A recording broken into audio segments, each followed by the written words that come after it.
అదే కాదు అదే కాదు మీరు యూజ్లెస్ ఫెలో ఎందుకు అన్నారు? యూజ్లెస్ ఫెలో ఎందుకు అన్నారు? యూజ్లెస్ ఫెలో ఎందుకు అన్నారు? తలగద్దు కాదు, తాకుతున్నావు అని కూడా అనలేదు నేను సార్. నేను ఏమన్నాను, సడన్ గా మీరు ఇట్లా తాకితే అట్లా అని కాదు, నేను మొత్తం మీకు మొత్తం కోఆపరేట్ చేస్తా అని చెప్పినాను.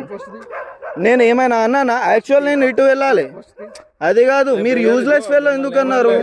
యూజ్లెస్ ఫెలో మీరు చెప్పండి, యూజ్లెస్ ఫెలో అన్నారా కాదా? నేను తీస్తూనే ఉన్నాను. మీరు జేబులు చెక్ చేయాలంటే చెక్ చేయొచ్చు.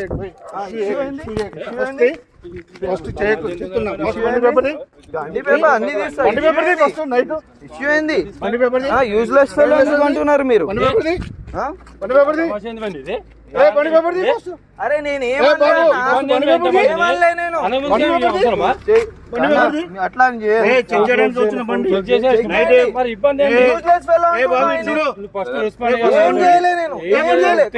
చేస్తున్నాను. అన్నారా కాదా?